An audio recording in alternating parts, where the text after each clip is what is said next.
Le sport, le corps des femmes, Genève. Bonjour Judith de Paul. Bonjour.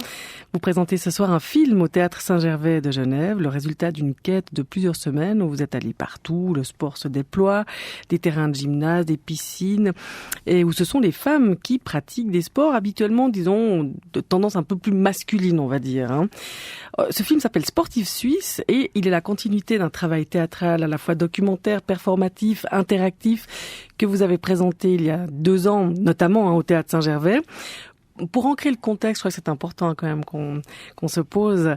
À l'origine, ce projet se base c'est un projet européen en 3 étapes qui parle du corps de la femme, des critères de féminité, tout cela au travers de portraits de sportifs qui s'adonnent à des sports considérés, justement, je le disais tout à l'heure, plutôt comme masculins, le marteau, le rugby, l'haltérophilie, la lutte. Chaque partie se déroulant dans un pays différent, en Pologne, en France ou en Turquie. Et le sport, donc, la question qui me venait à l'esprit, serait comme une sorte de caisse de résonance de pas mal de problématiques féminines contemporaines, une sorte de concentré. C'est un concentré dans la mesure où c'est dans le sport que le corps est le plus mis en jeu. Donc forcément, c'est là qu'on voit fleurir les plus beaux stéréotypes et qu'on retrouve tous les problèmes d'inégalité qu'on a dans la société. Ils sont comme exacerbés parce que la puissance physique est vraiment réservée, en tout cas encore aujourd'hui, dans la tête de beaucoup de personnes, à l'homme exclusivement, donc ça engendre tout un processus de stéréotypes qu'il est très intéressant de décrypter dans le sport et que du coup on peut après élargir, enrichir, oui. Voilà. En tout cas, regarder à l'aune de l'ensemble de la société, ça nous permet de comprendre un certain nombre de mécanismes. Stéréotypes comme ça qui vous viennent à l'esprit, moi j'en ai quelques-uns, mais ceux que vous avez, qui vous ont paru les plus évidents. Une femme ne peut pas être plus forte qu'un homme. Une femme ne peut pas être musclée, ce n'est pas féminin. Une femme doit s'habiller forcément avec des critères de féminité qui sont évidemment, en tout cas tels que la mode le pressent aujourd'hui, des jupes, des petits tops, se maquiller, avoir une manicure, se coiffer de façon spécifique, etc. Dès qu'on échappe à dès que les femmes ne rentrent pas dans ces critères-là, elles sont regardées de façon suspicieuse. Elles sont hors normes. Elles sont hors normes. Voilà. Judith de Paul, vous êtes partie à la recherche de ces femmes, vous les avez rencontrées. Comment avez-vous approché ces sportifs de haut vol, championnes de marteau, d'haltérophilie, de rugby? Comment elles se sont laissées approcher? Elles avaient envie de parler? Alors oui, elles avaient envie de parler et en fait ça s'est passé de façon extrêmement simple, beaucoup plus simplement que je ne l'aurais cru. J'ai tout simplement demandé à rentrer en contact avec elles et ça s'est fait tout simplement également parce que ce sont des sports qui sont assez peu médiatisées, des femmes auxquelles on s'intéresse assez peu et donc évidemment quand on arrive et qu'on dit qu'on a envie de faire un travail sur elles, elles sont plutôt extrêmement touchées et elles se livrent assez facilement et voilà, et elles m'ont tout offert dans la mesure de leurs possibilités parce que ces femmes évidemment sont extrêmement occupées du temps pour vraiment répondre à mes questions et essayer de comprendre qu'est-ce que j'attendais d'elles. Qu'est-ce que vous avez appris au fil de ce travail, au-delà des stéréotypes qui se répètent? J'ai été très fascinée par leur ténacité, leur caractère, leur force d'esprit. J'ai trouvé aussi qu'il y avait quelque chose d'assez similaire au trajet de l'artiste dans les sportifs. Ça m'a assez marqué de me dire voilà, ce sont même des personnes qui ont un but comme ça unique dans la vie, qui se consacre entièrement. Par exemple, j'aimerais bien reprendre une des tirades qu'une des rugby women m'a dit. Je mange rugby, je dors rugby, je couche rugby. Voilà, toute ma vie est concentrée autour de choses. C'est le rugby cube. Voilà. Et je pense qu'effectivement, quand on est artiste, on est exactement dans ce même processus. Voilà, ça c'est très intéressant. On est pris par quelque chose.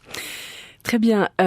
C'est justement l'occasion, on l'a dit, de faire la peau aussi à certains clichés. Finalement, lorsqu'on ressort de ce spectacle ou du film dont on va parler, comment est-ce qu'on peut justement peut-être détricoter? Est-ce qu'on arrive à défaire le cliché? Est-ce que tout à coup il y a une prise de conscience?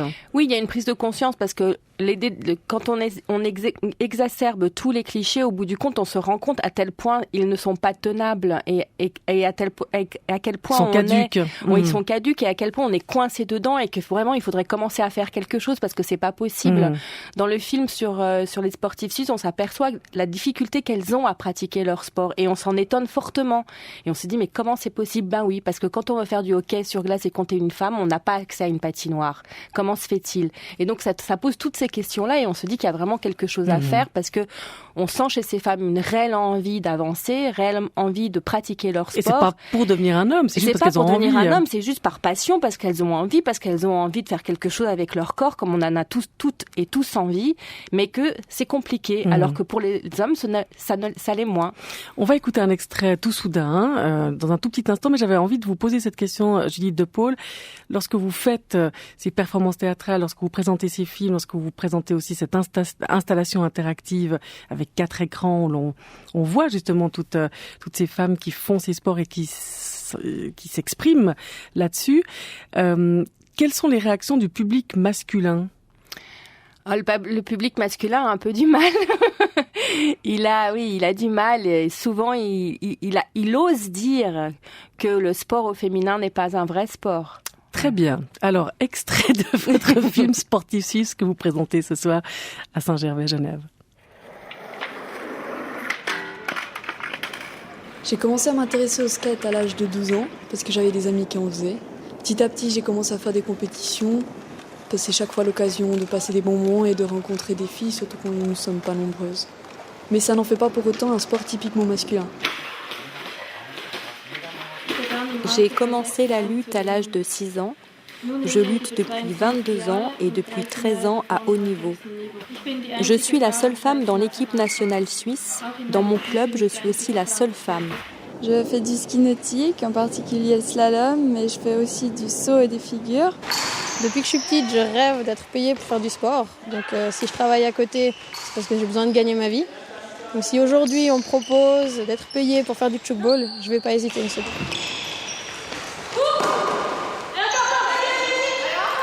Extrait de votre film sportif suisse, Judith de Paul. C'est un florilège que nous a fait Gilles Ozaman, de ces femmes qui ont entre 17 et 47 ans. Elles font de la lutte, du judo, de la boxe, du tir à l'arc, du tchoukball, de la pétanque, du skate, du hockey ou du ski nautique.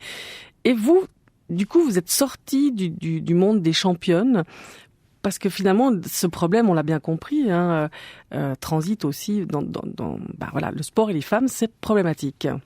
Oui, ça se retrouve à tous les niveaux, que ce soit au niveau amateur qu'au niveau professionnel. En fait, dans l'échantillon des sportifs suivis, il y a aussi des sportifs de haut niveau dans celles que j'ai interviewées. Et donc, c'était très intéressant de voir sur cet échantillon que, à toutes les échelles, il y avait des problèmes qui se retrouvaient, avec quand même un carcan qui reste. Bon, qui évolue, il faut pas non plus dire que ça n'a pas évolué, mais qui reste et qui fait qu'il y a des empêchements que les sportives retrouvent à chaque endroit dès qu'elles sortent d'une discipline qui serait considérée comme typiquement féminine, comme on dirait la gymnastique, la danse, le patinage artistique, de nouveau des stéréotypes qui reviennent quand on pense sport féminin. Mais justement, je me suis posé la question des stéréotypes parce que dans les interviews, chaque femme se positionne toujours aussi par rapport aux hommes, en disant est-ce que c'est pas une manière peut-être de cristalliser aussi ce stéréotype-là? Si, c'est vrai qu'il y a une tendance à dire mais nous sommes quand même des femmes et pourquoi a-t-on besoin de dire que nous sommes des femmes puisque de toute façon nous le sommes. Je suis d'accord, il y a de toute façon les stéréotypes sont compliqués et tenaces parce qu'ils ne sont pas simplement portés par le camp adverse, mais aussi par les personnes qui en souffrent. Il y a une perpétuation comme ça, effectivement, de la femme elle-même qui a tendance à se positionner à un endroit qui est celui d'une différenciation qui fait que ça continue à rester des stéréotypes. Donc il y a de toute façon un problème qui n'est pas, je dirais, typiquement masculin, mais qui est aussi féminin. Sport féminin, sport masculin, c'est sans fin cette recherche. C'est sans fin. Est-ce qu'il y a un prochain projet sur votre table? Alors disons que j'ai un projet qui est d'une certaine façon est la quintessence de tout ce que j'ai déjà fait. Mon projet, c'est les anciennes sportives de RDA. Ouh là là. Je pense que là, il y a encore d'autres thématiques qui vont monter. Qui étaient particulièrement dopées puisque pour aller très vite, la Stasi avait mis au point un grand programme de dopage pour que la RDA devienne un pays très très puissant en termes sportifs. Et les femmes ont été particulièrement touchées. Pourquoi ? Parce que les femmes, avec leur masse graisseuse, et là on parle totalement d'anatomie, ont une proportion au dopage beaucoup plus grande que les hommes. C'est-à-dire qu'on peut beaucoup plus transformer le corps d'une femme que le corps d'un homme. Donc, la femme est plus intéressante en termes d'expérimentation ça change d'angle. médicale. Oui, voilà. là. Et donc, c'est comment on a donné à ces femmes très jeunes des stéroïdes et des anabolisants qui ont fait qu'elles sont devenues quasiment des hommes.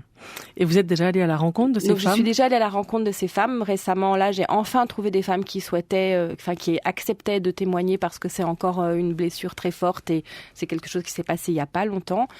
Et j'ai enfin trouvé des femmes qui acceptaient de témoigner et j'ai entendu des histoires vraiment très remuantes et qui m'ont beaucoup frappée parce que j'ai été face à des femmes dont on a vraiment volontairement, de façon, je dirais, expérimentale, transformé le corps. Et il y aura un dispositif particulier pour ça? Est-ce que de nouveau du film ou bien est-ce que non, c'est ça du sera théâtre? Ça sera de nouveau du théâtre. Avec des projections. Avec des projections comme dans mes précédents spectacles et plutôt versus danse avec une danseuse. Merci beaucoup Judith De Paul. Votre film Corps de femme sportive suisse est présenté ce jeudi à 19h au Théâtre Saint-Gervais à Genève. Après, il y a une discussion qui suit la projection. Et, elle est menée par quelqu'un du sport ou plutôt de la culture ou c'est des questions du public? C'est plutôt des questions du public, mais je pense qu'il y aura un peu des personnes qui viendront de différents horizons. Mais justement, d'un coup, ça me vient comme ça. Que ce soit les spectacles ou ce film, est-ce qu'ils sont présentés aussi hors du milieu culturel? C'est arrivé, effectivement, oui. C'est arrivé que ce soit présenté dans un dispositif plus sportif ou alors plus éducatif aussi. Voilà. Donc on essaye un peu d'être transversal pour pouvoir toucher d'autres publics et préparer notamment les jeunes. Absolument. Un peu de prévention. Détricoter, comme vous l'avez dit, les questions de genre pour que ça puisse enfin avancer. Merci beaucoup. Merci à vous. Au revoir.